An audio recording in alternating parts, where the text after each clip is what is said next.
Hey guys, remember that comment I made back in the Sonic Mania review? Sometimes when we, the fans, ask for games, we just don't get them.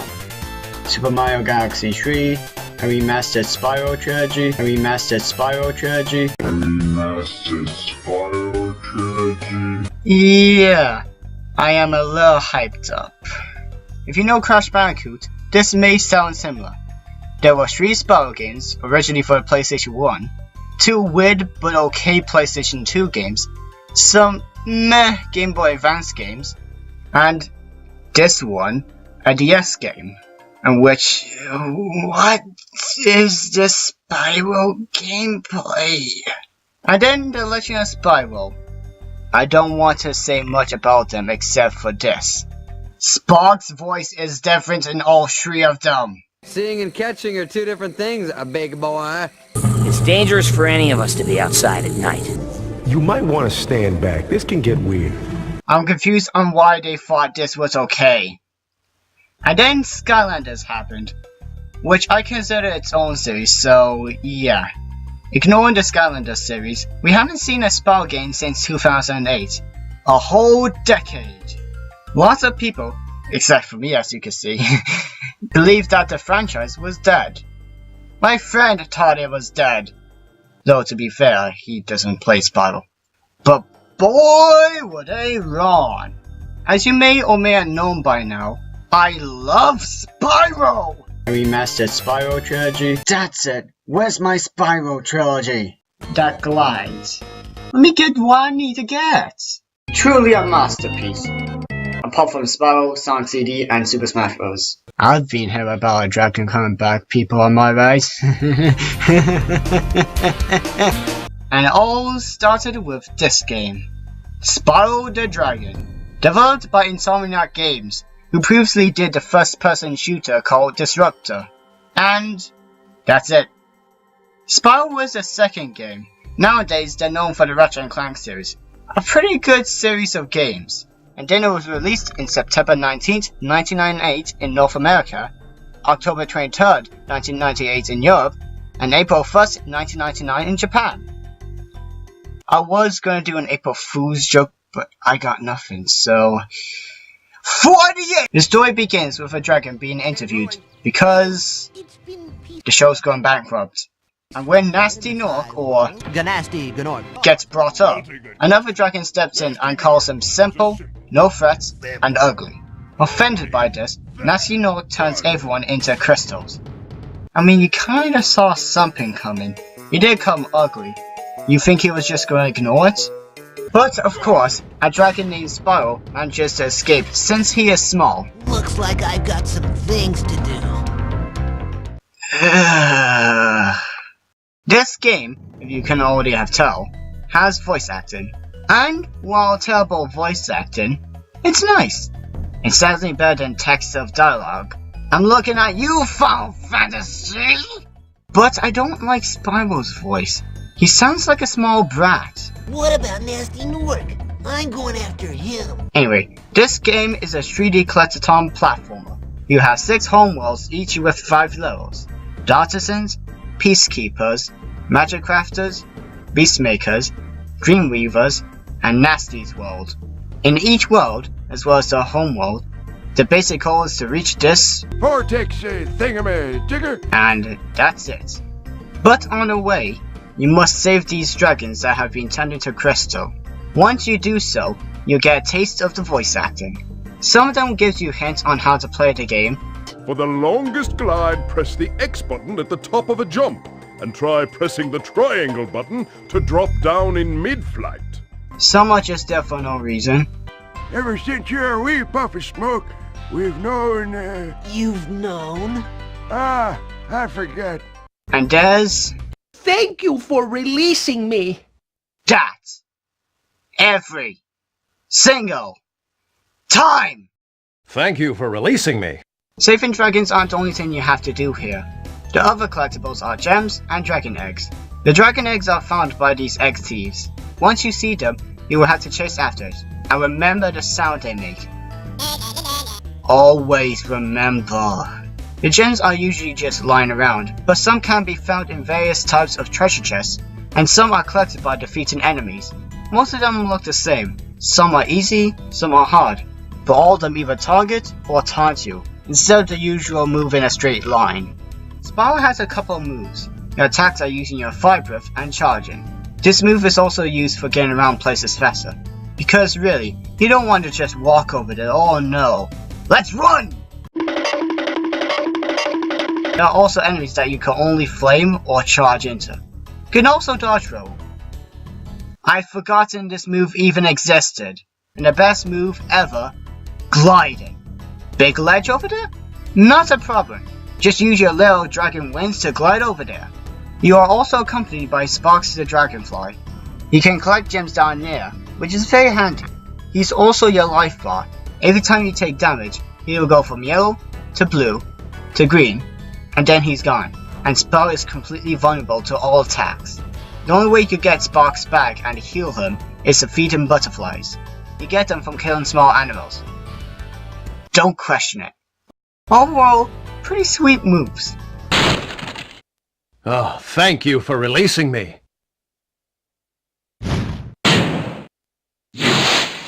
Because of gliding, we got very large levels.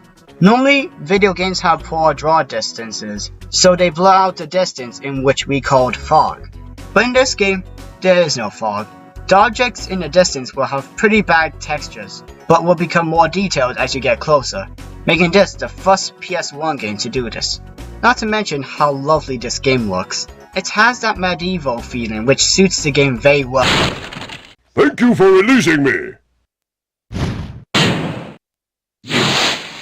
And this music. The soundtrack was composed by Stuart Copeland, who was the drummer for the British rock band The Police. He makes this soundtrack have its own Spyro feeling. I know it doesn't make any sense, but listen to it and you'll know what I mean. Before I continue, I should also mention how the control feels, mainly the charge attack. It's fine for the most part, but slides a whole lot when you're on the slope or just turning, and it can mess you up a little bit. The levels themselves are good. Like I said, they are very open world. There isn't a whole lot to do except save dragons and collect gems, but I still love exploring the levels. Even the home worlds are levels filled with enemies. Can't even let me rest without running into these giant ugly frogs. Anyway, some levels have their own gimmick to keep the game interesting, like the supercharge ramps that will let you charge really fast and go places you couldn't go normally. And it's just so fun. Thank you for releasing me. Would you go away? The levels look pretty good. Each one has its own feeling, its own atmosphere. Grass, town, bog, harbor, it's all really well done. Any levels I don't like? Well, yes. Treetops. I really hate this level. There's a dragon over there on that spot, but it's too far to glide to. So you have to use the supercharge ramps. But it's not just one, you have to use all of them. And it's not as easy as it looks. And this is probably where I should tell you what happened. I lost too many lives just from that and got a game over. I then decided to call it a day and come back the next day. But when I did, it turns out that somehow I forgot to save. So I had to do all that again. Well, you could have found an easier spot to get stuck. There are also two different types of levels in each world. There are the flight levels where Spyro can actually fly. In here, you will have a timeline to go through a group of rings and fly in 3 different groups, and it's just so much fun.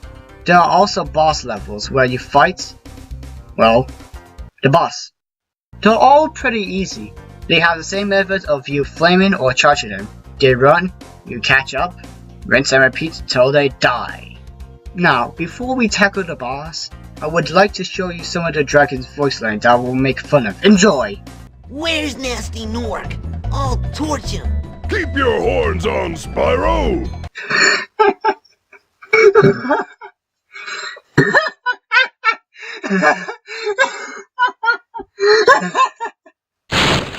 This guy thinks he's so cool. You don't know what it's been like listening to him over and over. Oh yeah, I just can't imagine what it's like.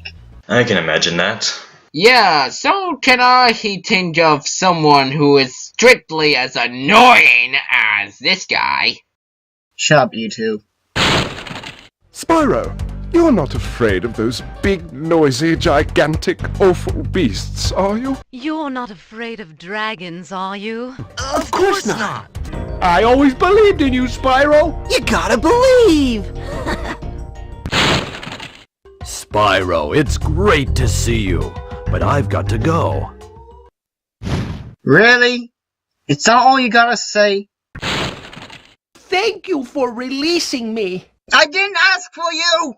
Nasty Nork is almost as easy as the other bosses.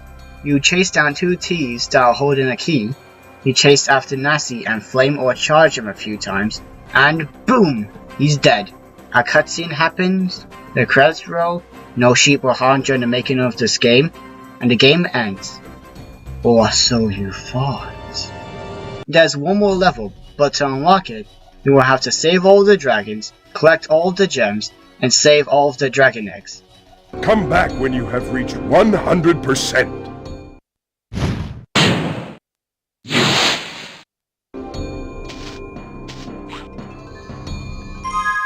Yeah, I was a bit nuts. Oh, and by the way, you can fly forever in the stage!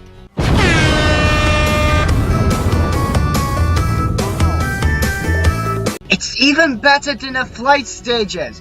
All you have to do is get the keys from the T's again, all while collecting a buttload of gems. Woo-hoo! After that, another cutscene happens, and then the game ends. Uh-oh. Here we go again! Wait, I have to do it again? Huh, apparently not. One more tip! If you press L1 and triangle on the title screen, you can play a demo of Crash Rewalked. Huh, the jet ski level. Okay, let's see what I can do.